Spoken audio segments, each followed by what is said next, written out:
Ladies and gentlemen, this is the 12th and final round. Right hand, Golovkin steps in and down he goes again. Unbelievable. Mayweather makes him pay.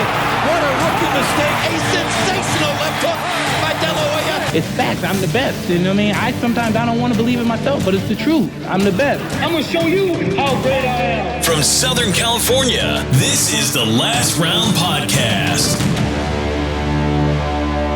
Welcome back to this week's episode of the Last Round Boxing Podcast. Thank you again for joining us. And we have our guest of the week, former world title challenger, four-time Western Massachusetts Golden Gloves champion, three-time New England Golden Gloves champion, 1987 PAL champion, 1987 Ohio State Fair champion, 1988 Eastern Olympic Trials champion, bronze medalist at the 1988 U.S. Olympic Trials, and was named to the all-time Golden Gloves team alongside legends like Mike Tyson.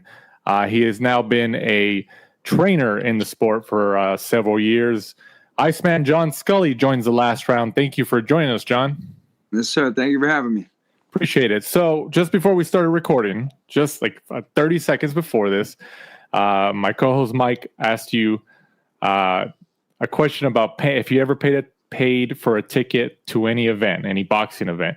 You said there was 4 times in your life that you've paid for a ticket at a boxing event. And you just mentioned that this past weekend for the Teofimo Lopez Shakur Stevenson fight was one of those times. Right. Why is that? With short notice, I wasn't going to go, but then a few of my friends were going, and one of them's coming up from North Carolina. So I said, I'll go online real quick and I'll get the cheapest ticket, and the cheapest was like 130. So I got that. I had no idea who, to be honest with you, I always manage to get tickets, but I'm not a type, I don't like to ask. I wouldn't call and go, hey, can you guys give me a free ticket? I only do it when they offer it, because I know promoters get so many phone calls before the fight. Everybody wants tickets, and I didn't want to be that guy. But I'll tell you a funny thing. I can only remember 3 times in my life I paid for a ticket. And one of them was Sugar Ray Leonard and Terry Norris, because I was moving to Florida to train with Roy Jones right after that. So I bought my father a birthday present. It was in February of 91. So I bought him and I the ticket. But another time, I always used to buy the tickets, the cheapest ticket, like a $50 or $25 ticket. And we went to a big fight. It was I believe it was a Lennox Lewis fight. And we go, and so we're, I bought like a $50 ticket. We're up there, and I said, man, look down there. We can go down there and go down close. So we go down close. I'm sitting behind this guy, and I say to him, hey man, how much you pay for your ticket? And he's like, like 300. And I said, oh man, we only paid 25, and I'm sitting right behind you, right? and my friend, one of my fighters, he goes, that's Shaggy. And I go, who? I go, that's not Shaggy, the rapper, or the singer. He goes, no, for Shaggy. And he was talking about Freddie Prinze Jr. It was Freddie Prinze Jr. from the movie. I was talking to, and I had no idea. From the movie. Yeah, when you said Shaggy, I thought it was the rapper. I didn't think Freddie Prinze Jr. Yeah. So that's 3. What's the last one? I can't even remember. I'll tell you, you mind a quick story? Go ahead. Yeah. Fans might like this one. So it's kind of a thing that I do. Like it's kind of funny to me, like getting into the fights, right? It's kind of me and some of my friends were like, let's see if we can get in, right? So back when Chris Bird defended the title at Mohegan Sun, I forget what it was. I forget who he fought, but it was at the Mohegan Sun. I believe it was 2003 or 2005. And I'm home. I live 45 minutes from the Mohegan Sun. And I'm on AOL. Back then, the AOL chat room was really, really busy. That was a hot place, right? Yeah. So I'm in there, and some of the guys that were reporters, writers, they're ringside, and they're in the chat room, and they're like, yo, Iceman, how come you're not here at the casino? I said, I didn't have a ticket. And one of them goes, you're the Iceman. Come on, you can figure it out. I said, all right, I'll be there in an hour. Right? I go downstairs in my garage. I get a bucket. I get my Lawrence Clay. I was training Lawrence Claybay at the time. I get his ring corner jacket with his name on the back. I take the bucket. I take the jacket. I drive to the casino. I get out of the car. I put the jacket on. I'm carrying the bucket. As I'm walking to the Mohegan Sun, the entrance to the arena, it's packed. Like all kinds of people are outside the arena door, and they have security. There's like 8 security guards in a row standing there. So they're the barrier, right? So when I turn the corner to get in view of these guys, it's about 40 yards. I put my phone up to my ear and I start running towards them, right towards the security. And as I get closer, I'm yelling into the phone, "Don't go to the ring until I get there. I'm right outside. I'll be there in 30 seconds. These guys parted the Red Sea for me. They backed up. They told me to hurry up. And I ran right by them. And I ran in and I went down the ringside and I put my bucket underneath the writer's table and I had a great seat and everything was fine. It was Chris Bird, Fresh or Quendo. Okay, there you go. That was it. Yeah, 2003. Yeah, totally spur of the moment, and when I saw those guys, the security, that was even more spur of the moment. And hurry up, I'll be down there. Don't go to the ring until I get there. Hey, but they did it. They helped you out, right? It worked out. They cleared the pathway. They let me right in. So, going back to current state of boxing, or at least this past weekend, we know you were present in New York for this past weekend's fight between Shakur Stevenson and Teofimo Lopez at Madison Square Garden. So before we kind of get your reaction, obviously, on the result and all that, how did you think the fight was going to play out before it actually happened? I thought it would be a better fight, honestly. I thought Teo. I picked Shakur to win, but I thought Teo was tricky enough and and game enough to to make it a competitive type of fight. But one thing I've always maintained, always since I was a kid, since I started boxing and I figured this out for myself. Anytime you have a good boxer, someone who's elusive and has the instincts, you know what I mean? Not just the intelligence, but the instincts, which sometimes the instincts are even more hard to deal with than the skills, right? You fight a Roy Jones, Mike McCallum and Roy Jones both had great skills, but Roy Jones had the elusiveness and the quick return and, and the power and everything combined. And it's just a nightmare. And Shakur is just one of those guys. I actually felt bad for Teo while it was happening because I get it. I get it that in his mind, he's just like, man, I want to hit this guy. I want to catch him. I want to get him on the ropes. I want to corner him. I want to do this. But he's just so fast. He's just so slick. He's just so smart, and it's a nightmare. It's like the kid, Teo, his expression was pretty good the whole night. But I know in his head, he's just going insane, trying to figure this kid out.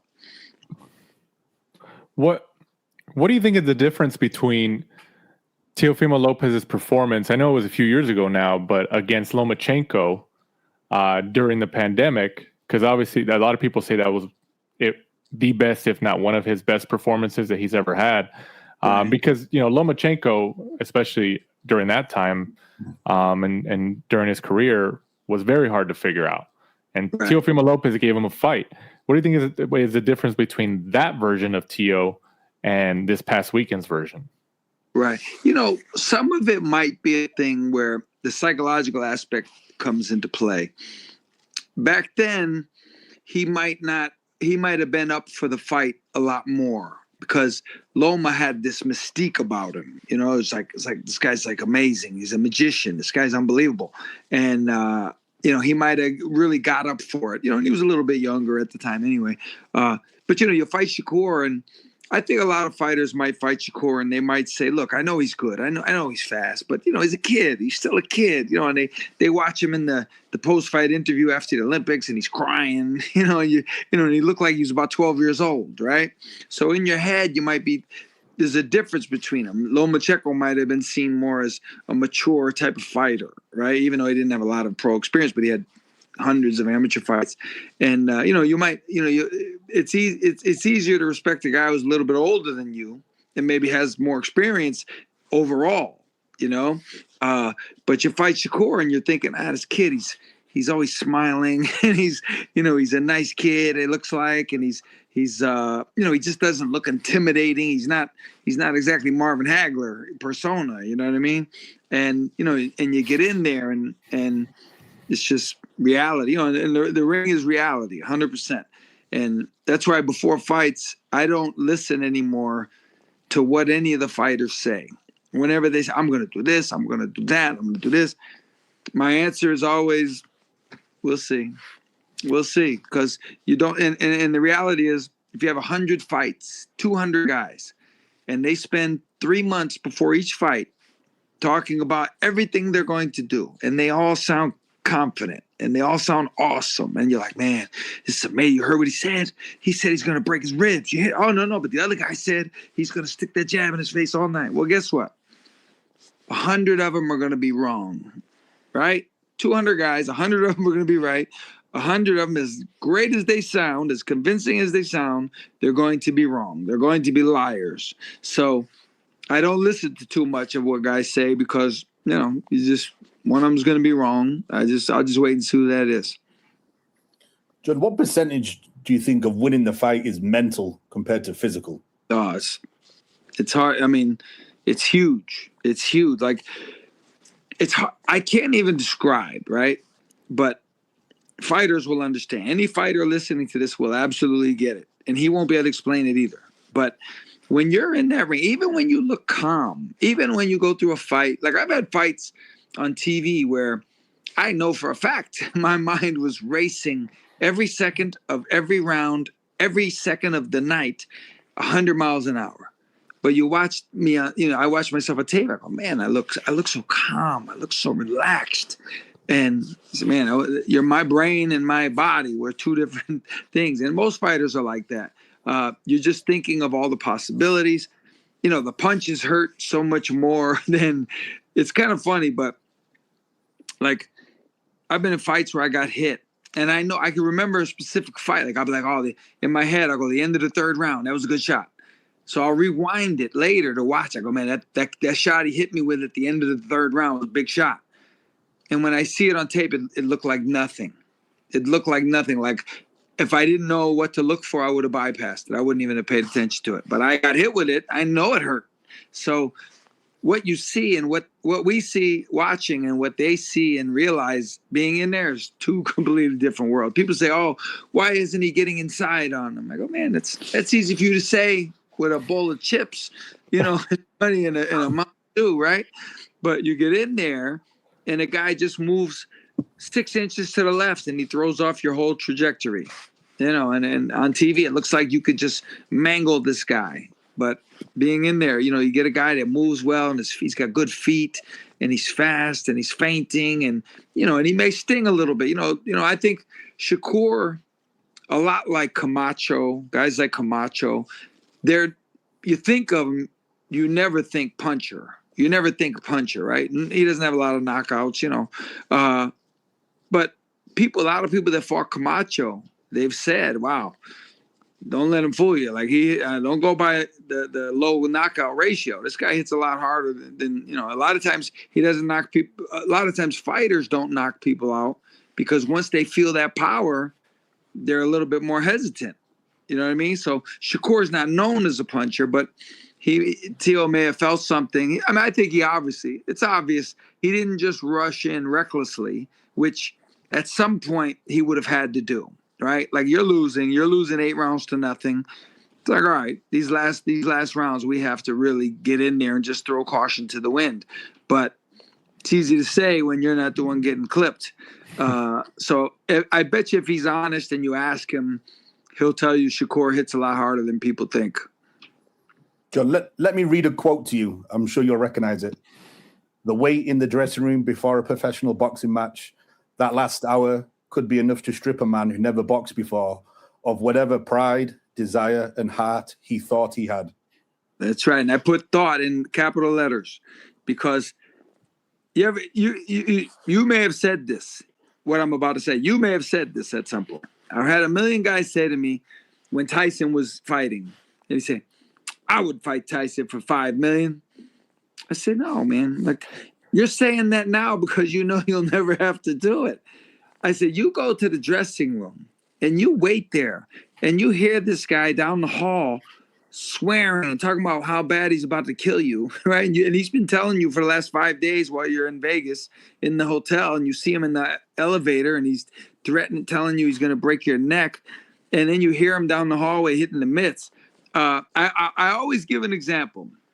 Now, the weight in the dressing room, every fighter will tell you it's another world. Like your brain, you literally feel like you're going insane, right? And I use it as an example. I had a fighter, and he was getting ready to turn pro, and I was trying to explain to him what it's like because I wanted him to be prepared. Because the first time it happened to me, I didn't know what was happening, and I thought, man, am I going crazy? Like, am I going nuts? What's going on? Like, do I need a psychiatrist in here? And so we had a fight, an amateur fight, like a special fight, and it was between a guy that must have been 6'8". Do you remember the movie The Green Mile? Yeah. He was just like the guy in The Green Mile, Duncan. The guy's Michael Clark Duncan. Yeah. Okay. He was built. He was just like that. He was huge, but he wasn't a boxer. He was a street guy. We had it was almost like a comedy. We had this guy about 5'10", Italian guy, and he owned like an auto body shop or something. And his mother had cancer, and he wanted to do a show, an amateur show, and he wanted to fight one fight to help raise money for her cancer treatment or whatever. So, okay, so we're thinking, they're thinking, who are we going to get for this guy? What are we going to do? What are we going to do? So they get this guy. I don't want to say his name because somebody will know him, but they get this guy, a local guy. He wasn't a boxer, but he was a street guy, a real street guy, right? I would imagine in the street he would have massacred this 5'10" guy, right? If not just beat him with a stick or something, right? But so he's but even so, I'm thinking, man, this is not a good matchup. Like this guy's like the guy in the Green Mile here. We got this little Rocky Marciano guy, and so anyway, we get to the fight. I go in the dressing room. There was a dressing room upstairs and one downstairs. I go up in the upstairs dressing room because I had to get like a bucket or something. The big guy is in there. He's fighting the main event. He's in his chair. He's huge. He's a defensive end for the Lions. He's huge. I walk in. I go, hey, what's up, man? And he looks at me like this, and he goes, and he looks at the floor. I go, guys, this guy's terrified. This is insane. So I go outside. I get my fighter. I go, listen, I want you to come upstairs with me. I want you to go in the room, pretend you're getting something, get a bucket or something, and then turn around and come back out and tell me what you see. And he goes in, he comes out, and he's like in awe. He's in wonder, and he's like, he's terrified. I go, yeah, man. I go, he's a street dude. He's a real he's a thug. He's a street dude. He's terrified. He's terrified. And in the fight, I don't know if he really got knocked out or he just wanted to get out of there, but he got hit. He went down so hard that I remember thinking he's going to go through the ring, through the floor, and into the basement. That's how hard he hit the ground. And they counted him out, and that was the end of it. That was the dressing room emasculated this man. Like he had no idea. And I recognize his face. I'm like, this guy has no idea what's happening to him right now. He thinks he's going crazy. And that's the reality of it. But that's how, like, when Mike asked you a question, that's one significant part of the mental side of the sport, right? Right. Oh, it's huge. There's so many mental aspects of you're going. I'll tell you what, every fighter will relate, right? The day of a fight, you're driving in your car. You're going to the arena, right? You see the stoplight up ahead. It's green. And you say to yourself, if it doesn't turn red before I get there, that means I'm going to lose. That's a sign, right? And it doesn't turn red, so you're like, I got to wait for the next light. And you're in your head. You're like, as long as one of these lights turns red, I'll be okay. And just crazy stuff. You think of I'll give another example, the mentality, right? In my entire career, 70-something amateur fights, nationals, Olympic trials, all that. Fought for the world titles, fought on TV 15 times, whatever it was. And every time I boxed, training for the fight and everything, every time I wake up the day of a fight, the first thing I think is, let me see how my legs feel. How do my legs feel? How do my legs feel? And I'm trying to navigate. When I walk down the hallway to go to the bathroom, on the way there, I'm trying to figure out if my legs are okay, right? My legs are a little off. I don't know. I got to rest my legs, right? The day of a fight, I won't even walk up the stairs because I don't want to mess up my legs, right? In the meantime, my last fight was 2001. Since 2001, I have sparred thousands of rounds. Thousands. Like in the year 2011, when I was like 40-something, I did 711 rounds in 1 year, right? Not once has my legs ever even been a question. It's never even occurred to me, oh, are my legs okay? But every fight, I was like, man, are my legs okay? My legs okay? So it's fooling you. You're fooling yourself. And that's part of being a fighter, is being able to overcome yourself. You have to be able to overcome the insanity that you're going through. And I can tell you another example. Before a fight, I had a kid. He was a friend of mine's fighter. He wasn't my fighter, but he had just turned pro. I think it was his second pro fight. He had like 130 amateur fights. He was a high-level amateur. He had beaten good fighters that became top guys in the pros. So, and he trained hard. He was like a real super dedicated kid. He's ready. He's ready for a second pro fight. It's going to be nothing, right? He's there in the dressing room, and my friend who was coaching him comes over to me and he's like, hey, man, think you could talk to him? He's feeling a little nervous. He's a little messed up. I said, what? I said, that's all right. I'll talk to him. And I go in there, and I was very serious. I said, listen. I said, are you crazy? I said, you're one of the best amateurs in the country. 2 months ago, you just turned pro. You train harder than everybody I know, including world champions. I go, stop this nonsense and looking for an excuse to have an issue. I go, just go out there and do what you're prepared to do, okay? Just stop the nonsense. He's like, all right. And he went out there and he stopped the guy. I never forget, he stopped the guy in the second round, easily. And but he needed somebody with the experience to go, listen, man, you're past this stage. You don't have to do this, but if you don't have anybody that knows, how can they know? How can they tell you? You know what I mean? It's like when somebody says, if your father dies, oh, I know how you feel. Oh, really? Your dad died? No, he's alive. Well, how could you know then? How could you possibly know? Like, I don't want to hear condolences in a sympathy in that regard from somebody that didn't experience, because you don't know what I'm going through. You have no idea what I'm going through, So the dressing room is no joke, and that's one thing. It's, put it this way, the only reason every fighter comes back when they stop boxing, they retire, they come back. The two things that kept me from doing that was, one was I didn't want to make weight anymore. Making weight, no fun. It's horrible. But the other thing, I didn't want to wait in the dressing room anymore. I didn't want to go through that anymore. And that was it. John, you kind of touched on there, obviously, the experience and, your job as a cornerman. And do you think that's something that Teofimo lacked, just having his dad in the corner and some of the advice or lack of advice that he was getting? I think, you know what, like it's easy to criticize, but, his dad obviously did a good job or didn't do anything to derail him, so to speak, because he had a good career, right? The kid's had a good career so far. But there is, like, people say, oh, there's been great trainers that never fought before. And I get it. Like, you can be a great trainer and not have fought before. But believe me when I tell you, there are absolutely moments that being a fighter has told me what to tell my guy, because I recognize what he's going through, and he recognizes that I know it because I was a fighter. There's certain things, and I'll be honest, like, I've had trainers who were good trainers say things to me though in between rounds or something, and I'm like, nah, that's not it. Like, you never fought before. Like, you're not allowed to speak on certain things. You know what I mean? So I think people who are good trainers or great trainers, better trainers than me, never fought before. But I say, in spite of the fact that they never fought before, they became those great trainers because absolutely, positively, I can point to numerous instances when I helped my fighter win a fight, right? I gave him unbelievable advice in certain moments, and it was all because I was a fighter, because I recognized in the moment as a fighter what he was seeing and what he was feeling. So for me personally, it's allowed me to be, if I'm a good trainer, it's because I was a fighter.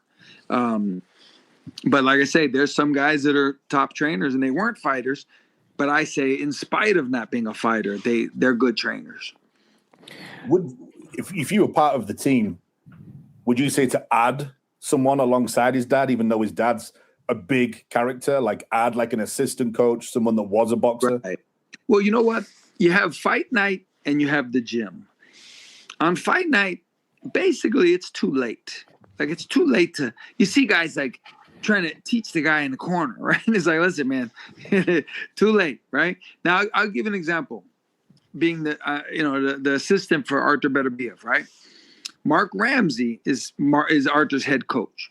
Mark Ramsey is a top coach. He's a boxing mind. Like he's into the boxing game. Like when we train for the fights, he's watching the films and he's right. He does what I do. He writes down notes. He'll be like, all right, when he gets tired, he drops his left. When he does this, so Mark is a very good trainer. But the reason that I originally started with Artur is because Artur wanted somebody in the corner and on the team that had been a fighter at a certain level before. So it was Artur's idea, but to Mark's credit, he, a lot of guys, believe me, they don't want that. You know what I mean? And they'll tell, oh, you don't need it. I've trained world champions. I know what I'm doing. But Mark was like, all right. And Mark called me and said, hey, why don't you come in for a camp and let's see how you guys mix and see what happens. And we mixed very well on the first day, holding the pads, and I joined the team. So to Mark's credit, and a lot of trainers, I won't name names, but a lot of trainers, good, world championship level trainers, would never do that because they would be insulted. And matter of fact, couple times after I was on the team, I did a party like I'm doing now, a podcast or something. And then now, the interviewer would say, and we're here with Artur Beterbiev's trainer, John. And I'll go, hey, just to be clear, I'm not his trainer. I'm not his head trainer. I want to be clear.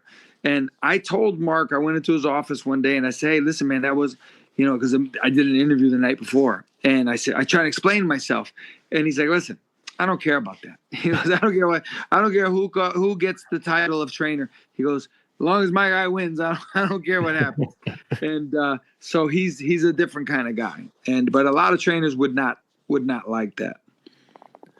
John, how do you look at it? With staying on the topic of Teofimo's dad being his trainer, and it happens. It's a revolving door. Every time a fighter loses that has been successful, people say, oh, maybe they need a change of trainers. You being a former fighter, successful, and then now being a trainer for so many years and still continuing in that capacity, how do you look at that, especially from a fighter and a trainer perspective, when you start hearing that after a loss for your fighter? Well, I'll put it to you this way. I knew Chad Dawson since he was a kid, right? 11 years old. Like I wasn't his trainer, but I was friends with his trainer who actually passed away last week, Brian Clark. Rest in peace to Brian Clark. He brought Chad up, but we knew each other. I used to spar with Chad quite a bit when Chad was younger. And I went on trips with them, and I even worked Chad's corner a couple times, right? But then as a pro, I started training him, and I trained him the first time at 160, and then we had to break up that time just because he was leaving his promoter at the time and his manager, and he wouldn't have had a place to stay, and he wasn't making the real money at the time for me to train him. So I told him, I said, listen, whatever you got to do, go ahead. And so he went with Dan Birmingham. But then the second time, when he was getting ready to fight Hopkins the first time, I knew just the way the game is, the way the situation was. I said, I will be with Chad. I never said this to a reporter, but I said it to myself. I will be with Chad as long as he's winning. As soon as he loses, I will not be his trainer anymore. Not by my choice, but by theirs, because I know the climate of the game today. You know, Ali lost 5 times, and Angelo Dundee was his trainer every time, right? George Gainsford and Harry Wiley, they were with Sugar Ray Robinson through 19 losses, right? That's not the way it works today. If you lose, it's almost a guarantee they're going to get rid of you, because that's a subconscious way of saying it wasn't me. It was the guy teaching me. It was the guy training me. He told me something wrong. Meanwhile, it's up to you. You know, I can tell you the right thing to do, but you still got to actually do it, right? So with Teofimo's dad, just as an outsider, I don't know the guy. I don't know Teofimo. Just as the outsider, and it could be for show, but I get the impression his dad likes the limelight, the show, and to me that's a problem, right? As a trainer, you know, like I get interviewed a lot, right? Or I was, you know, I have, you know, over the years, and I worry. I say, man, I wonder if people think like I'm asking to be interviewed, you know, like I want my name out there, you know, and it's not, obviously you guys know, you called me, like, but you know, a lot of trainers now are trying to become the star, like it's the fighter is the star. A lot of times, I tell you what, I could name 1 million fights for you right now in history. You couldn't tell me who the trainer of the superstar was, because you have no idea. You have no idea. Nobody knows unless it's Sugar Ray with Dundee or Ali with Dundee, but for, you know, Tommy with Emmanuel. But in the general scheme of things, nobody knows who the trainer is. They don't even care who the trainer is. That's not so today. Now they introduced the trainer in the ring and trained by Hall of Fame trainer Bobby Johnson, you know. So now the trainer is getting his name on the pads. He's got his name on the back of the pads, right? And he's got a jacket with his name on it. Not the fighter's name. He got his name on the thing. So now with the internet and all that stuff, the trainers are trying to become a star. And the reason that's a problem, now it may not be a problem, but it could be a problem, because are you willing to give up your stardom in order for your guy to actually win, right? Because I see videos, you see videos of trainers doing the pads on the internet, right? And I don't know these people. I don't know who they are, but I know they're doing the flashy razzmatazz pads, right? The supersonic pads and the pity pat pads. And I know, I wait and I go, if I'm watching with somebody, I'll go watch. I go, when the round ends, the trainer's going to look at the camera. He's going to look right at the camera. He won't even be able to help himself. He wants to make sure the camera's on him. And sure enough, like 9 times out of 10, that's exactly what happens. The trainer looks at the camera. He can't even help himself. He wants to be the star. He's doing the pads while he's thinking, that looked good. That was a good move. That was a good move, right? It's not supposed to be that. I did the pads with Chad Dawson before the Hopkins fight in L.A., the first fight. And I'll never forget it. Elie Seckbach was there, and he filmed it, and he put it up on his page. And you read the comments, and at least one person was like, oh, the pad work is boring. And I commented. They're always shocked when I comment, because I'm on there, man. I go, listen, my man. We're not here to entertain you, right? We're not preparing for this fight in entertainment mode for you, some guy we don't even know, right? We're trying to work on certain punches. Pad work is not supposed to be entertaining. It's not supposed to be fun to watch. You know, you watch Emmanuel Stewart do the pad work with Gerald McClellan and Tommy Hearns. That's real pad work. That's the way it's supposed to be done. Emmanuel Stewart was the first master. And when people say they're the mitt master, all because they can catch a 27-punch combination and then make noise while they do it, that's not the mitt master. Emmanuel Stewart was a mitt master. And if you're a regular person, it's not exciting to watch. John, is Shakur Stevenson the best fighter between 135 and 140? Gotta be. Only because he's so elusive, right? And it's funny, I was thinking about it today, right? We're in a different way. And Floyd has made it this way in a good way. Floyd, remember, if people remember, they don't remember it now, but they used to call Floyd boring. Yeah. You know, right? But he's boring, but he made like $200 million or whatever it is, right? Like, or a bit close to $1 billion. I don't know what he made. He made a lot of money. Yeah. And he made a lot of money. I'll give you an example. When he fought Pacquiao, everybody's talking about what a great fight it's going to be. It's going to be the fight of the century. I go, listen, are you people insane? I go, this is not going to be a good fight at all. You're never going to watch it again. You're going to watch it on fight night. I didn't even watch it. I was out. We were out in Vegas. We were riding scooters. And I said, because he's going to box and he's going to do the same thing he did to get here. He's going to do exactly what he did to get here. And I always tell this story. When I was an amateur, I was known more. I had good boxing skills, right? I was elusive, and even as a pro, Eric Harding. If you remember Eric Harding, the Magic Man, he fought Roy Jones, beat Antonio Tarver, and he used to call me the White Muhammad Ali because in the gym, I was elusive and I could box and and all this stuff. But as a pro, when I first turned pro, I'll never forget it. I was in the gym in Bellevue Square, Hartford, Connecticut. I was sparring with a guy. I don't know who I was sparring with. I had just gotten with my manager. He was a big name in our area, but I had just gotten with him as my trainer and manager and promoter. So we're in the gym, and I'm boxing a guy. I forget the guy's name. And all I remember is I outboxed this guy, and I was doing my Cassius Clay thing, right? And I'm on my toes, and I'm saying to myself, man, I look good, man. My manager's gonna be impressed with this day. And when it was over, and it's been 40 years or whatever, and I remember exactly what he said. He said, "You are not going to be Willie Pep. You've got to get inside. You've got to work. You've got to impress the audience. You've got to impress TV executives." And then when we were on our way to Atlantic City for my first televised fight, which was only 9 months after I turned pro, it was a 10-round main event. He moved me really fast. But I remember on the way there, and he told me, "You got to work. You got to be aggressive. You got to be strong. You got to be exciting for the TV." And I said, "Man, but that's not really my thing, right?"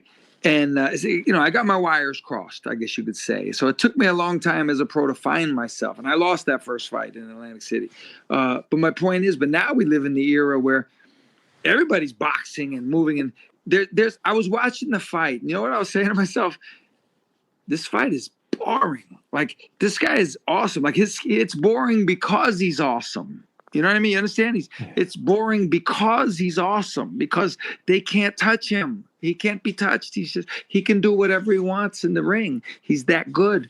But you're not going to ever watch that fight again. In 10 years, you're never going to tell your friend, "Hey, man, let's watch the Teofimo Shakur fight. I got it on tape." You're never going to watch it. You're never going to watch it. So I, as a pro, I sacrificed skill for the perceived idea of impressing people with aggression, right? Now, they're in the era where everybody's boxing and everybody's slick and and it's awesome. And, but by the same token, I'm going, man, imagine if Tommy Hearns was in there, like as a young man when Tommy was 21, 22, 23, we'd have something exciting going on here. Tommy, people criticize him for his biggest, they have the nerve to criticize him for going to war with Hagler and for outboxing Sugar Ray Leonard and getting caught late in a 15-round fight because he's tired and he's weakened by the body shots. But Tommy Hearns, brought it full force, 100%. And I can't think of anybody today that would fight Marvin Hagler and go, "Yep, I'm gonna come out bombing 10 seconds into the first round. That's my plan." There's nobody today that's going to do that. They're gonna be safe and they're gonna be careful. If Stevenson moves up, because Conor Benn entered the ring after the fight, and they had like a little spat. Conor Benn just fought Eubank twice at a higher weight, but says he's comfortable at 147. If Stevenson moves up to 147 and takes that fight, whether it's the United States or the UK, is that too big of a weight jump? Could his skills translate to that weight class? I think so. Elusive people, traditionally, even like Duran, people are amazed that Duran moved up so high in weight, right? He was a lightweight and he fought Iran Barkley, who's a light heavyweight in a middleweight's body. But the thing is, Duran's defense was so underrated. He would roll, he had a different kind of defense. He didn't have a Shakur type of defense. He had a Roberto Duran kind of defense. He's rolling with the shots and he's picking them off and countering. And If it wasn't for that, he wouldn't have been able to move up either.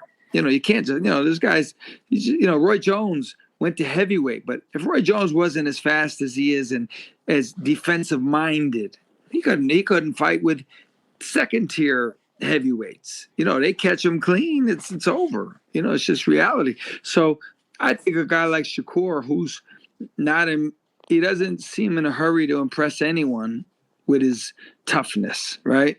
And as long as you keep boxing, a boxer, doesn't matter how powerful you are if you can't hit someone. Even if you remember back, I don't know how old you guys are, how far you go back, but when Larry Holmes was in his prime, maybe a little slightly past it, and he fought Carl the Truth Williams, who was only like 15-0, a novice compared to Larry. And a lot of people thought he beat Larry because he used such good boxing skills. Boxing skills can beat anyone. They can even Ali against Jimmy Young and against Doug Jones, 10 years apart, more than 10 years apart. Even Ali had huge trouble with someone who knew how to box, who could really box and be elusive.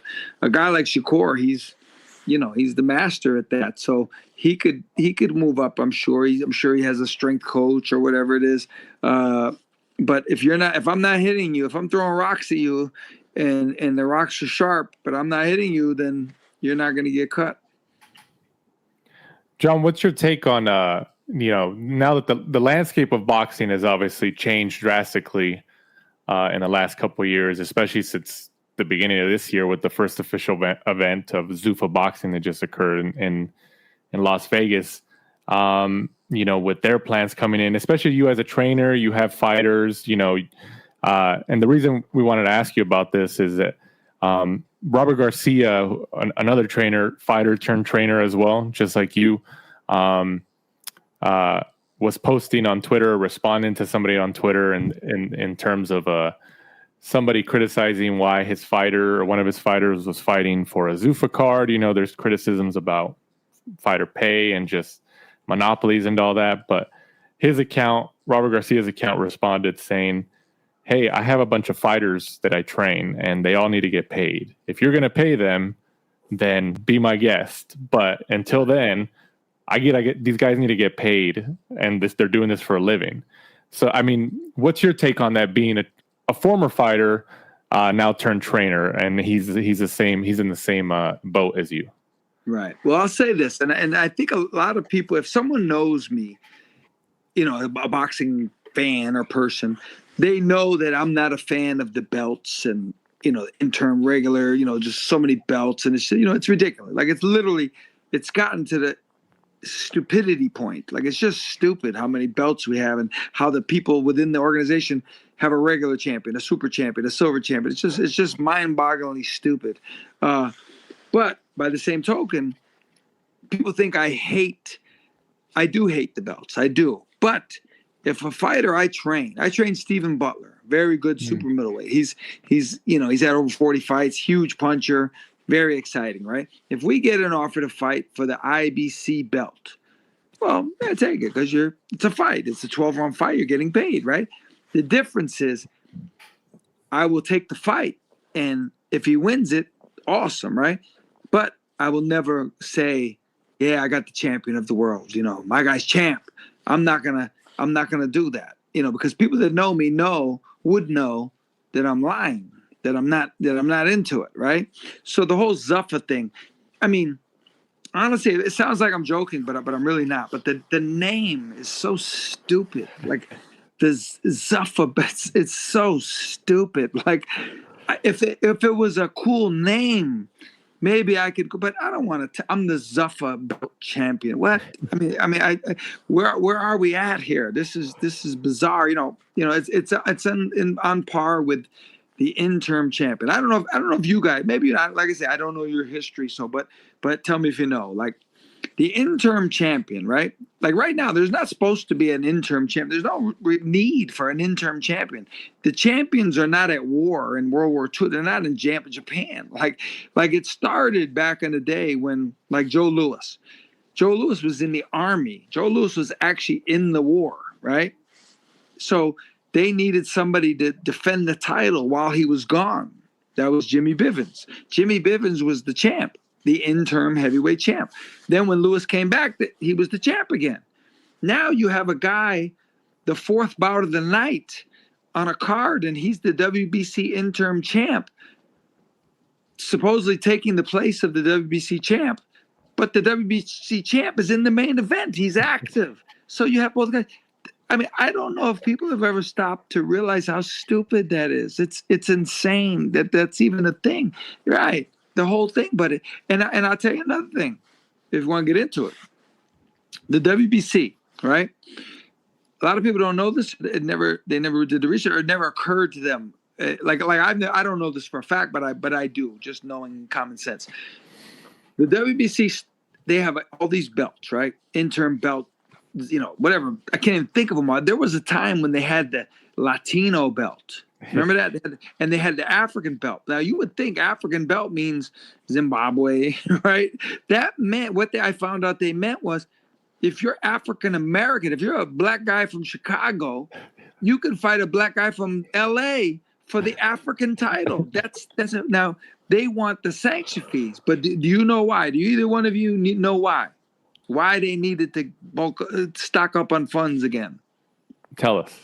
Didn't they get fined by that guy and bankrupt? I believe it was 1998, right? Michael Nunn goes to Germany to fight Rachigiani for the WBC interim title. Nunn was supposed to fight Roy Jones. This fight was signed, and then Roy pulled out for whatever reason. He relinquished the title. They put Nunn and Rachigiani in Germany for the title. They say Nunn got robbed. He went over there. It's tough to win in Germany. He fought Rachigiani. Rachigiani won the title. When Rachigiani won the title, because I guess style-wise he seemed like an easier fight, I guess, Roy came back and said, "Now, I want the title back. I'm back." They gave it to him. Rachigiani said, what are you doing? Like, I'm the champion. You can't take the title from me. Because they said, no, that was for the interim title. He said, no. Nowhere in any paperwork, no newspaper, no poster, no contract, no nothing did it say interim title. He sued them. You can Google it because I'm not sure. I think it was $50 million he won. He won the case. They couldn't give him the $50 million because they go bankrupt. So they were giving him, I believe, $2 million a year. And for the rest of his life, or until they paid him off, and then he ended up getting hit by a car. Who knows? Who knows who was driving that car, right? But he got hit by a car. So maybe they still have to pay his estate. Yeah, they have to pay his wife, right?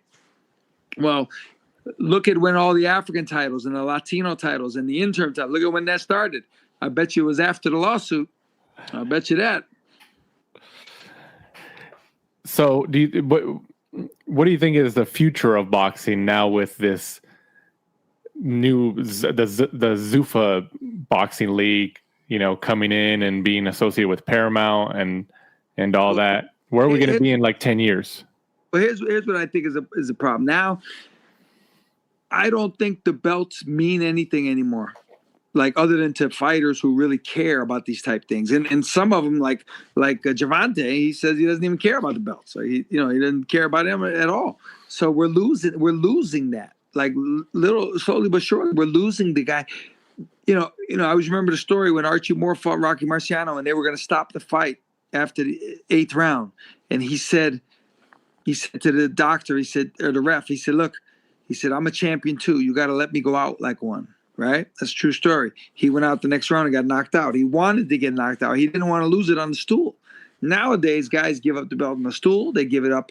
I'm not going to fight the number one contender. I'll give it up.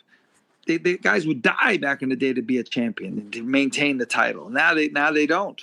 So I think we're losing it. We're losing injury. Even Gervonta said he doesn't care about the belts. He didn't even know. So I think the fight the other night, like, if you ask the average guy in the audience, I don't think anybody knew what title they were even fighting for. I really don't. I think now we're in an era of just names. Everybody knows Gervonta Davis, Shakur Stevenson, Ryan Garcia. They just know the names. If you ask someone, is Is Ryan Garcia champion of the world right now? They'd say, yeah. I don't know. I don't even know if he is. But whether he is or not, people would say yes because they associate him with being a world champion. You know what I mean? So I think the value of the actual championship is being lost. And I don't think we're ever going to have a guy like Archie Moore again who's going to tell the ref, let me get killed to defend my title. Let me get crushed by this guy next round. They're just going to stop. They're going to quit because you know what? They're going to come back 6 months later and they know with their name they're going to fight for another championship under one of the other sanctioned bodies. John, from your experience, how much extra in a fighter's purse does it add to be a world champion? You know, I think it's all with whoever, you know, your name, right? But definitely you would get if you're any average guy, and every average boxer that wins a championship, he's championship. I mean, I don't know the exact figures because now it's so different with, you know, the networks and the sanctioning body. I don't even know, but you know, obviously you're going to get more money. But I think we're transitioning now where it's just a thing of, yeah, but how many followers do you have? Like, how many people even know who you are, right? And like Ryan Garcia, the only reason I knew who he was because of Instagram. Like, that's how I knew him. I didn't have any idea who he was, who he fought, where he was from. I just knew, oh man, the Instagram kid is funny. You know, he's that guy. So, and imagine 20 years from now, how much worse it's going to be, how ridiculous it's going to be. And guys are going to be 10-time champions. You know what I mean? It's going to be just, it's going to be stupid because I'm a guy, when I fought for the world title, I fought for the IBF, right? I fought Henry Massey, but I also fought for the IBO title, but I never considered that a world champion. I fought Drake Dadsey, who had just beaten James Toney for that title. But even so, I know it's not the real belt. And especially Roy Jones was the WBC champ at the time. So how am I going to win the IBO belt and then claim I'm champ when Roy's there? You know, it would look ridiculous. So I might be one of the last of the Mohicans here. I might be one of the last guys who cares about these things. But kids growing up today, I forget that Gervonta's a young kid. He doesn't, it's not that he's doing it like turning his back on boxing. He doesn't know any better. He has no idea what these belts meant to these guys. You know, Ray Leonard, you know, 14 rounds against Tommy Hearns, and he's digging down in the 14th, 13th, and 14th. He's losing, and you're blowing it, son, right? And, you know, we may not have guys, it's a rabbit hole, right? But we may not have guys built to do that anymore because the belt doesn't mean anything anymore because they know even if they lose, they're going to get another big fight. They know this already. They know they can get in the Hall of Fame without having Hall of Fame credentials. Everybody's getting in now. It's insanity. Like we're being diluted right before our very eyes. And the problem is all the people who know better are dying, and they're all getting too old. Like I'm a young one compared to them, and I'm 58. I'm one of the younger ones who knows what's going on here in reality and history. So we're in 20 years from now, being the champion is not going to be the goal anymore, and it's not going to be something they even care about. There's certainly not going to be anything they're going to die over. How hard is it, John, for talented kids in your gym who get overlooked, for fights, for contracts with like Matchroom and Golden Boy, for kids who have less talent, but they have more followers? Right. It's, the problem is I had a fighter a few years ago and he was fighting a big fight, and I know, and he kept posting stuff, home videos. And I'm like, listen, man, are you concentrating on the fight at all? At all? Like, you want to be an Instagram star? Go look, win this fight, and you'll be a bigger star than you've ever dreamed, right? But going on Instagram every day, acting the fool. We're doing magic tricks, and like as a fighter, you're doing nonsense and making funny faces and whatever it is they do. I don't even know, but whatever it is they do. Can you imagine Marvin Hagler going on Instagram and pretending to be a vampire or whatever it is they do. I don't know, all that crazy stuff. But can you imagine these guys? Imagine George Foreman, Joe Frazier. Like they have too much. They were men. Like they were men, right? Now we have guys. Maybe it's because I'm older, but now a 27-year-old today is not the same as a 27-year-old Marvin Hagler. we're talking the era is so different and so insane. And, the mentality of Marvin Hagler. I remember Marlon Starling is a good friend of mine, right? I talk to him almost every day. Marlon was a defensive fighter, right? And I don't know if you remember the fight with Mark Breland when he won the title, but he wasn't supposed to win that fight. He was past his prime. Mark was the golden boy. Mark was the king. And Mark was defending the title. And Marlon told me, he said, I knew to win the title, I had to get in the most unbelievable shape possible because I was going to have to take abuse from this man in order to beat him. He goes, I couldn't beat him being defensive on the outside. I had to get inside. I had to take abuse. And he told me that Mark's jab was harder than anybody else's right hand. Just his jab was phenomenally hard. And Marlon was way behind in the fight going into the 11th round. He took abuse, but he manhandled Mark and he pushed Mark and he wrestled with Mark and he drained him. And Mark fell down, not even knockdowns, but he fell down about 7 or 8 times through the rounds because he was so tired of that type of physical fight. And then in the 11th round, Marlon stopped him. Breland got tired, exhausted, and Marlon was able to dig down and do it. Are people today being bred to be that type of human being? I say no. I say absolutely not. And I know because, and I don't want to insult anybody, but it is what it is. I'm in my city, Hartford. When I was boxing, especially when I first started boxing, we had like 4 gyms in the city. We had, I can't even count how many professionals. Like just at 147 and 150, like if I needed sparring, anybody between 47 and 165, I had 30-something guys just in the city to choose from, right? 30-something. When Marlon Starling fought Donald Curry, now any fighter today will tell you, when they like Beterbiev brings in sparring partners from Germany, England, France, Dominican Republic, all over the world, right? Marlon Starling, when he fought for the world title against Donald Curry, he had 5 good sparring partners. All 5 of them were guys he saw every day in his gym already. They were guys already there. Troy Wortham, Michael Bell, Tyrone Bulls, Dale Wortham. I mean, just a tremendous, Felix Nance, just a tremendous group of guys. He didn't need to pay anybody from out of town to come in. Today, in Hartford, we have, I can only think of one fighter, and he's very inactive, a light heavyweight named Richie Rivera. I don't even remember him. He fought one fight that you would know. He fought Badu Jack about 3 years ago in Saudi Arabia. He gave Badu a good fight. He lost a decision. He's the only pro fighter I know in the whole city.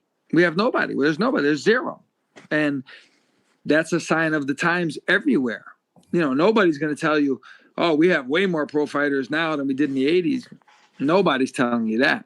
And I don't see it getting any better. I remember reading something about a year ago, and it said in the 1950s, think about this. In the 1950s, there were more professional fighters licensed in the city of New York than there are right now in the entire United States of America. Right? And I absolutely believe that. Like New York City, I knew guys who fought back then in the 40s and the 50s, and they said, man, there was a gym in every neighborhood. They said anytime, even back in the 80s, I was talking to Ron Katz. He was a big promoter back in the day. And he said, if you got, and I'll give you the perfect example, Bernard Hopkins, I don't know if you noticed, in his I believe his second fight, he fought on USA Tuesday Night Fights. He took the fight on like 6 hours notice. He flew from Philadelphia to, I believe, Rochester in 19. You can look this up. He stopped the guy like in the 4th round. He took the fight on a few hours notice. And he was a serious fighter. Now, there's guys that may take it for the money, but he didn't take it for the money. He was a serious guy. But the fact is, there was guys you could call who were in the gym and ready to go at all times. You don't have that today. You can't call a gym today and say, "Hey, you got a 130. I need a month." No, I need them for tomorrow. Well, you used to be able to do that. They can't do that anymore. Why do you think that is? Why do you think that? Because somewhere like New York as well, the kids today are soft as butter, and as generally speaking, you cannot be a tough kid. Kids got tough back in the day. You know why?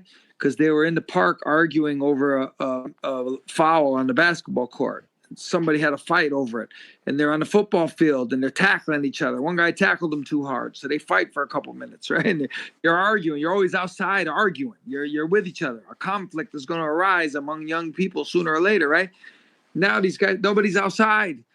I live in a neighborhood. I've lived in my house for 6 years.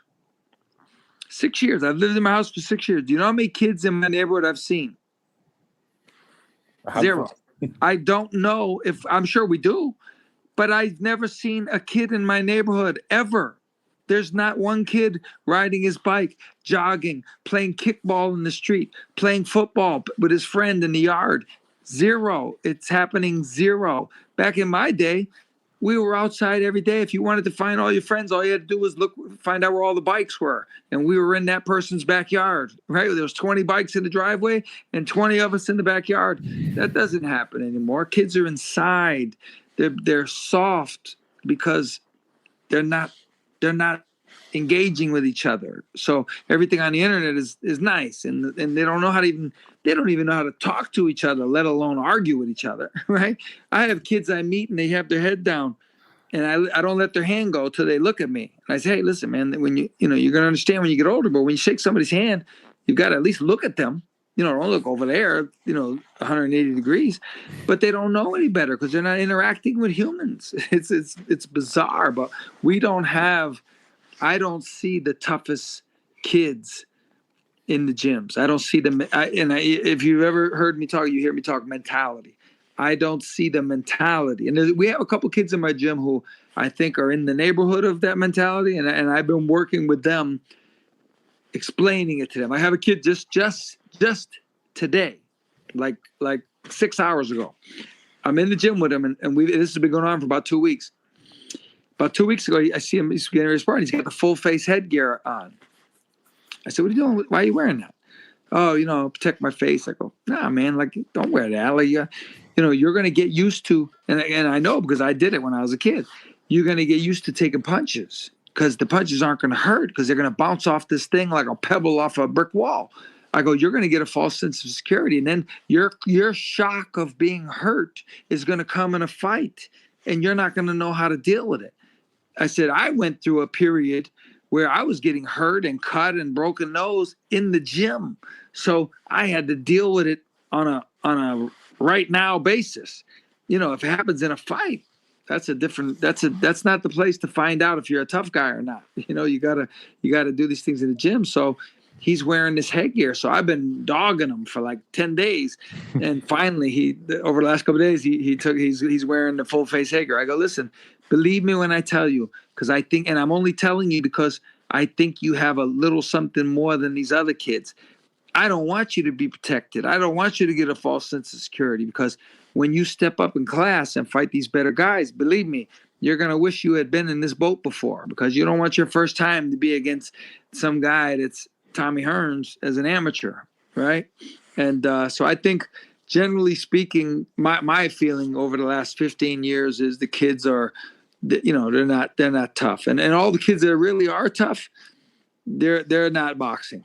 They're doing tough kid things illegally mostly, but they're out there, and they don't have time for boxing. The kids that do walk through the door, John, do you feel that you have to treat them differently than the kids that you did 5, 10, 15? 100%. You've got to. That's why. Well, I tell you a funny thing that happened a couple months ago. they put me in charge. This doesn't normally happen, but they put me in charge of a bunch of the older kids. And they say, here, take them for sparring. I need to, usually I don't supervise the sparring unless it's just one of my pro guy. Supervise the sparring. And so I said, oh, okay, good. I'll supervise the sparring. So I had like 8 of them. And I said, listen, let's get in a group here. Let's have a group meeting. I said, listen, I've been in this gym for like 9 years. I've never seen anyone get dropped in this gym. I've never seen anyone get a broken nose in this gym. I go, let's make that happen today. I said, somebody go out of here holding their nose, right? Trying to put their nose back together, shaking the cobwebs. I mean, I want to see some viciousness, you know? And it didn't happen, but some of them, you could see they were like, all right, I like this. I like this, you know? And some of them literally looked like, I don't know. I don't know. They never told me about this part of it, you know? So, you know, I and everybody, like I say, people talk about their era, and it's always like, he thinks the old days were so great. But like I say, I mean, in my era, I remember so many times. I remember when I knew I was going to be cut out for this, right? I boxed this guy. I never forget. Marty Foley, his name was, in Marvin Hagler's gym, the same ring that Marvin Hagler sparred in every day. And I sparred with this kid, and he hits me with an uppercut at the end of the first round. It's an hour and a half, 2-hour drive to get there. He hits me with an uppercut. I immediately put my hand up instinctively because I'm going to say stop. But also instinctively, I caught myself and I pulled my hand down because I didn't want to quit. And then like 10 seconds later, the bell rang. And I go back to the corner, and I'm bleeding literally like when they say a stuck pig, that's me. I'm bleeding through my nose like a stuck pig. And I didn't want to quit, but I wanted my trainer to quit. I wanted him to tell me to quit. So I'm telling him, yeah, it really hurts, man. It really hurts. And he's like, oh, you'll be fine. He was like oblivious to everything. And that's only a minute rest. Halfway through the rest, I'm like, man, what am I doing? Like, it occurred to me. I'm like, what am I doing? Like, I'm trying to quit. And I felt like a punk. I felt so crazy. And I said, give me the mouthpiece. Give me the mouthpiece. And my nose, if you touch it a little bit, it really hurt. And I went out there, and Goody Petronelli, who trained Hagler, Goody's in the other corner. And after the next round, he's like, all right, is that good? You know, you okay? I said, yeah, no, I'm good. And I made up my mind right there. I said, they're going to quit first. I said, I'm not quitting first. I'm leaving here with no blood left in my body, but I'm not quitting. And we did like 4 or 5 more rounds, and finally, laughing, Goody said, all right, we're because every time he asked me, I wouldn't quit. So he thought I would, I guess, or he was trying to get me to. And finally he laughed. He goes, you know what? We quit. we give up. And that was it. And I went home, and it was a 2-hour drive home, and I fixed my nose myself. I pushed it back into place, and I held it there for like 3 days, 3 or 4 days. I didn't go to the hospital. I didn't take any medication. I didn't put anything on it. I just held it there with my fingers for 3 or 4 days to make sure it grew back straight.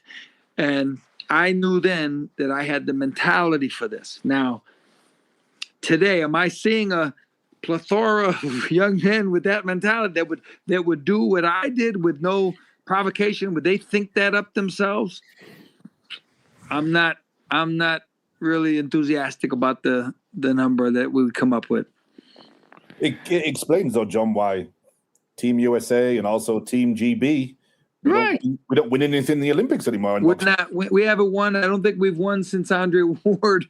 I mean, we used to be it was Cuba, Russia, USA. That's it. We were the only 3 that mattered. Now we haven't won anything in 20 years, I think. Yeah, it's bizarre. And like I said, it's a trickle down thing, right? And believe me when I tell you, in camp would better be of, like I say, I've told the story a couple times, but we have fighters from all over, right? England, and I know it's a funny story because the guy came in from Croatia, and all I knew about Croatia was the basketball. So I was associated with basketball in the Olympics, right? These guys are basketball players, right?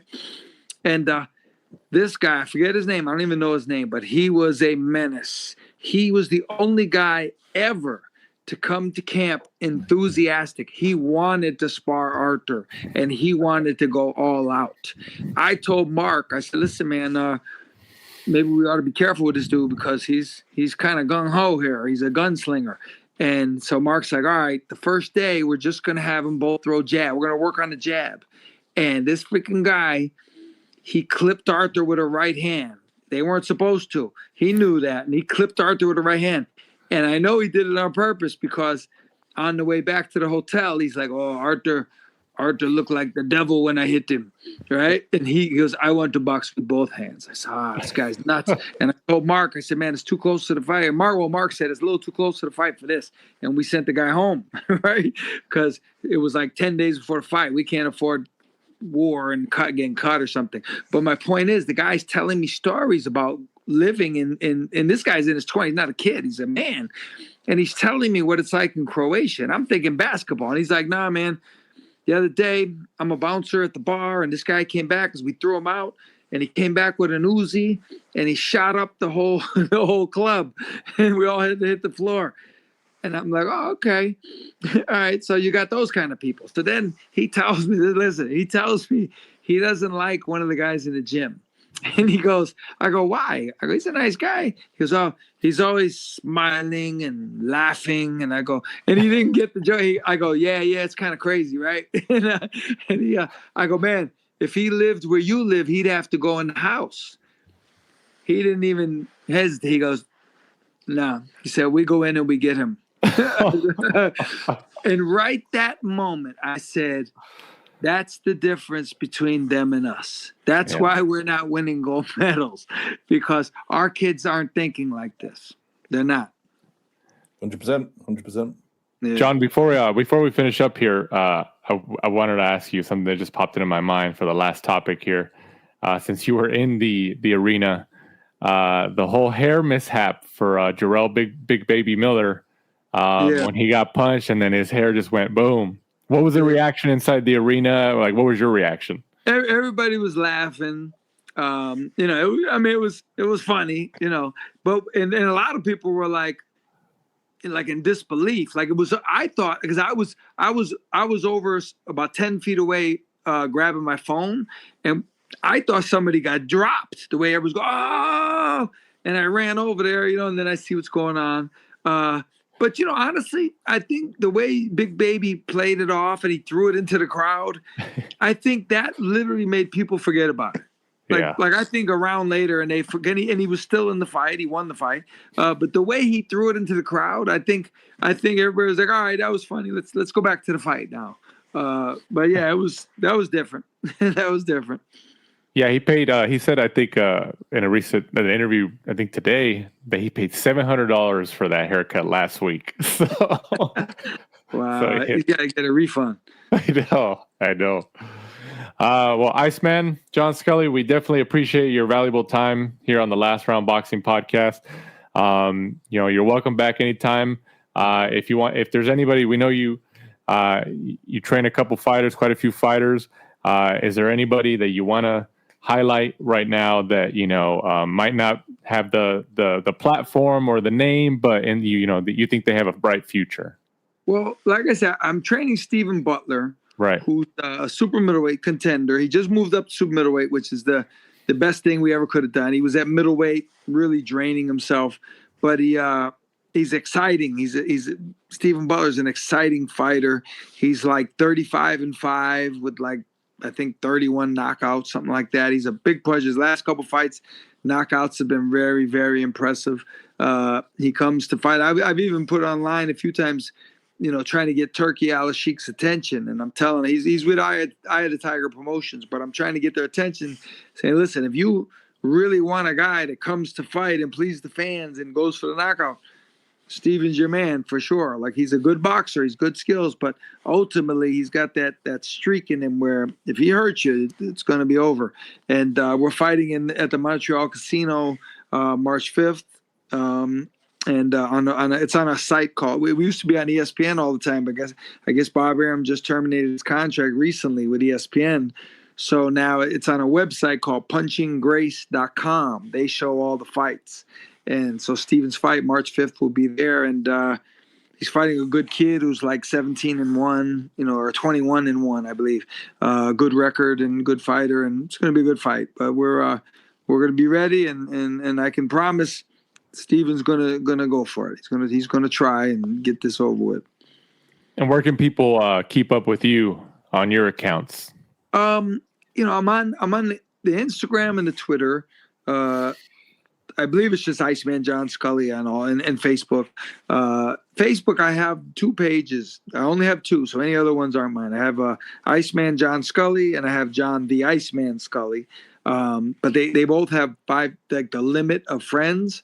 So you'd have to friend request me or send me a message, and I'll delete somebody off my mutual friends list, which is a couple hundred. And then I'll put people in. But we talk a lot of boxing and a lot of other stuff too, but a lot of boxing. Have some good fighters. Alan Green is on there, and a lot of guys are on there talking. So we have some very good discussions about boxing. And John, obviously, just give you a shout out for all your charity work for the retired fighters that you do. Thank you. I appreciate that. Yeah, I'm it's a funny thing. I didn't realize till I was at the point over the last 15 years or so, 10 years, where I spend most of my time in boxing with former fighters as opposed to current fighters. And the amount of former fighters at events I go to, and I see these guys and how affected they are, either financially or mentally, physically. I'll say this much. People probably naturally assume all these $1 million fighters are going off into the sunset, doing well, and they have all this money, and they fought for $10 million on HBO. And in the majority of cases, that is absolutely not the case any longer. I just saw today, literally 10 hours ago, that Riddick Bowe is completely broke. And there's a lot of stories on the internet about it. He's living in a whatever area he's living in. I don't know the situation, but apparently he's completely broke. And a lot of fighters are like that. And I also help the ones, probably more so, not just ones who lost their money for whatever reason, but Wilfred Benitez and Gerald McClellan and Pritchard Colon. These guys have been damaged, have been injured in the ring, and it's not their fault that they can't even take care of themselves. And I know those 3 guys, I know for a fact, because I've seen them and I've visited Wilfred at his house, and I can assure you, he cannot take care of himself. If you left Wilfred Benitez, I hate to say it this way, but this is the reality, just so people understand. If his family left Wilfred Benitez in the house alone for 2 weeks, he would be dead when they came back. He would not have the capacity to go to the refrigerator to get the food. He would not know how to make the food. He would not be able to make the food. He's in that kind of condition. Gerald is mostly blind, mostly deaf. He's in a wheelchair. He is not the Gerald McClellan we knew back in the day. So it's not just the fighters I'm helping. It's the fact that Wilfred's sister can't work. She's got to be home taking. She can't leave him alone. Who knows what will happen if he's alone? She's got to take care of him. The family has to be there all year. They can't go on a vacation, unless they were able to bring him with them somehow, which I don't see really happening. So I try to help them out, and if they could use money to pay some bills or whatever, the food or the medication. And a few years ago, if you remember, there was a big storm in Puerto Rico. I believe it was a hurricane, and the island was wiped out. And they called me and they said, we need a generator for the house because they had certain medication that had to be cold. And if they don't have it, he's going to have to go to a hospital, right? And he's going to have to leave his house. So we needed $10,000 for this generator. And I put it up. It's crazy. I put it up, and I can't say who it is just because he's a famous name in the game. But one of my friends mentioned it to him, like, so, that's really nice that you did that. And he said the guy kind of got mad. I guess he didn't want people to know. So I won't tell you who he is, but he's famous. He's very famous in the game. And I put it on Twitter, and I say, Wilfred Benitez is in bad shape. They need a generator. He's got to get a generator within the next couple of days, or he's going to have to go to the hospital. It was like over 10,000. I remember that. And this guy called me, or he sent me a message on Instagram, and he said, hey, how much do they need? I told him, and he saw, let me make a donation. So I gave him the information. I think it was a PayPal or something. Wilfred's sister called me like 5 minutes later. She goes, hey, some guy named blah, blah, blah, he just paid for the whole thing. He just paid for the whole generator, like $10,000. And once I saw that, I'm like, wow, I gotta start helping out somehow. This is there's people out there like that are willing to help and donate and whatever. So, I've managed to help, a large group of guys, but Wilfred and Pritchard and Gerald are the main ones that are in need, that I help. Yeah, that's great. That's great. Yeah. Keep going on that. Keep going on that. We need more people like that, man. And especially in a game like this, the fight game, it's not pretty. It's insane that they would need me. Like, and I don't want to call anybody out, right? But if I was one of these guys making $50 million, right, for one fight, if I was that guy, I can assure you with no doubt, no question, no hesitation, all of these guys, their houses would be paid off. They would have money in a kitty every month to draw from, food, whatever you need, right? Whatever it is. But man, I mean, and there's guys in this game. We know who some of them are, but there's guys in this game who could eliminate these problems.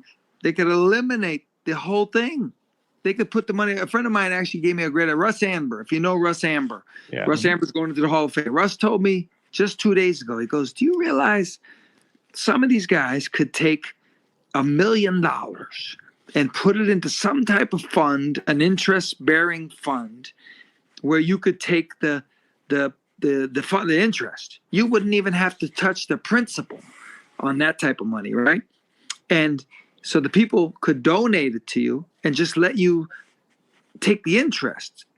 And you could hook up Gerald. Because look, when I send Wilfred $100 to his sister, not huge money. If I send her just $100, one time she called me almost crying. Like $100 was like $1 million to her, right? So we're not talking major money that we need to give all the time. But if these guys could put money in an annuity where they wouldn't lose, and I'm sure it'd be some kind of tax write-off. They know how to do all that stuff. They could eliminate these problems. They could eliminate them, because there's a lot of guys out there, and they don't. I'm not talking thousands of dollars, but like a guy called me one time. Man, if I don't pay $800 in rent, they're gonna throw me out like in 2 days. Let me make a call. I called Ring 10 in New York City, Matt Borrego. He paid it instantly, but that organization has since closed up. But that was a few years ago. But he paid it instantly, like in 5 minutes. He paid it. So there's people out there that need it, and we just need more people to give it. Absolutely. Mike, before we sign off here, go ahead and let them know where they can keep up with us and follow us. At The Last Round 12 on Instagram and Twitter. And we, once again, to our guest of the week, the Iceman, John Scully, thank you for joining us. You're welcome back anytime. We'd love to schedule something sometime this year with Stephen Butler. If you can help us set that up, that'd be great. We'd love to get that interview going. And you're, like I said, you're welcome back anytime. I'm sure we'll ask you again later this year to come back and give your thoughts, because we've had listeners over the last year or so message us. People message us like, hey, you guys should get this person on. We've got quite a few messages for you, so we definitely appreciate you saying yes and coming on. But thank you. But for our guest of the week, once again, an Iceman, John Scully. For my co-host, Michael Shepard, I'm Danny Z. This is The Last Round. Thanks for supporting and listening to the show. Follow us at The Last Round 12 on social media. Rate, review, and subscribe. This is The Last Round Podcast.